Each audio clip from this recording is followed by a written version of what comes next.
Red kangaroos, the quintessential part of the Australian landscape. Many of our visitors from overseas will travel long distances across country to get to Alice Springs, and they will come here saying they haven't seen one single kangaroo. Well, the reason for that's pretty simple. As these guys are doing, they spend their time sitting in the shade and keeping out of the heat. So if it's hot, you won't see them near the roads. And the other part of that story is that, of course, the red kangaroos generally come out in the evening.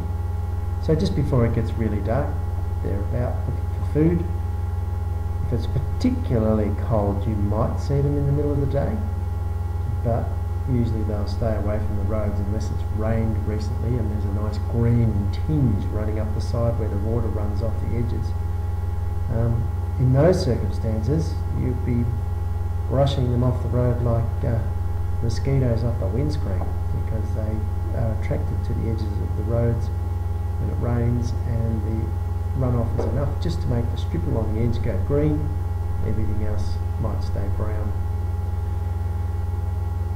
This is the old male kangaroo, and he rules over these ladies in many ways.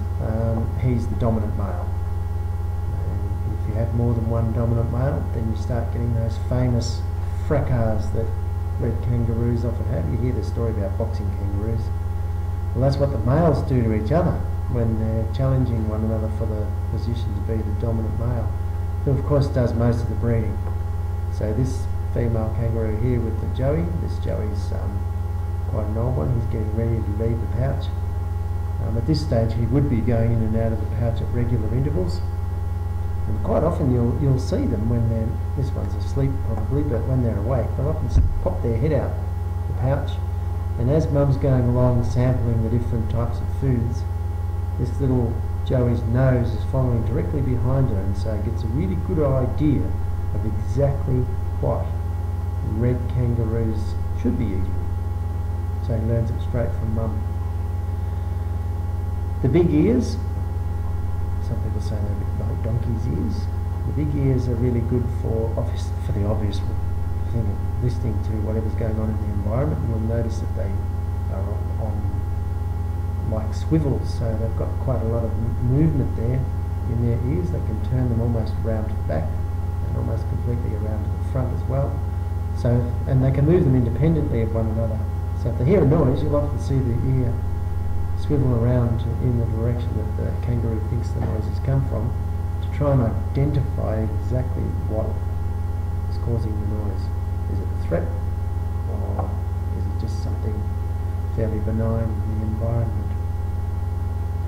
This is a classic case of the joey popping its head out of the pouch. He's actually too large to fit entirely into that pouch comfortably, and probably spends large amounts of time in the cooler parts of the day when it's safer, or when these animals would think would be the safe time. These are safe, of course, because they're in the desert part. He would spend time out of the pouch cruising around with mum. You'll notice that one of these kangaroos is actually licking his paws, or licking the inside of its wrist. That's how these kangaroos also keep cool. They lick the inside of their wrists where all the veins and arteries are close to the surface.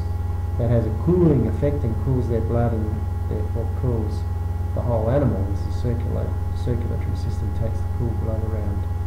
The ears work in a similar cause. They also have very good blood supply, and because they've got a very large surface area and they're very thin, they can lose heat out to the environment very quickly. So in the heat of the day, all these kangaroos in this particular piece of footage are sitting in what we call scrapes. So they actually dig away the surface layers of soil, which are usually pretty warm, and go down to the cooler areas and pop their chest and sometimes even their tummies up against that cooler soil. And in those areas also they've got a pretty good blood supply, and the fur's a bit thinner on their tummies and chests, and they can lose heat out into the soil and stay cool. But of course, one of the best ways to stay cool is to take it easy, kick back, and, pardon the pun, play it cool in the shade. The male kangaroos are generally the red ones. Females can also be red, but quite often they'll be grey, and occasionally, just to confuse the issue, the males can be grey as well. But as a general rule of thumb, males red, females grey. Male's also quite a lot larger than the female, and he has a very large muzzle and a quite large bare area of skin at the end where his nose is, and quite a strong donkey-like appearance. These are the largest of the living marsupials. In days past there were, of course, larger animals and even larger species of kangaroos, but red kangaroos are the largest living marsupials. Sharing their little piece of territory with a crested pigeon here.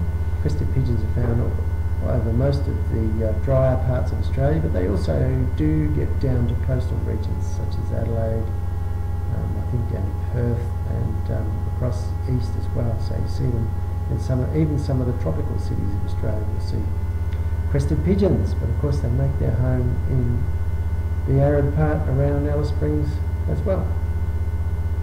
They eat a lot of seed, so they need to drink water. So they generally stay fairly close to where there's a good water source. And cruising through now, it looks like we've got ourselves a diamond duck there. See the little pattern on its wings, it's little diamond patterns there.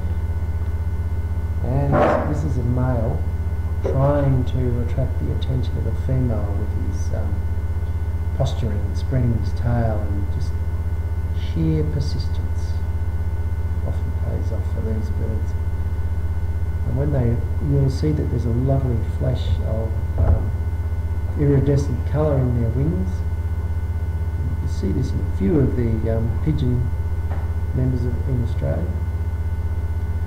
They also have a quite explosive flight. So when they take off, you often hear a clatter of wings clatter, which is possibly to deter predators, and they can take off phenomenally quickly from the ground.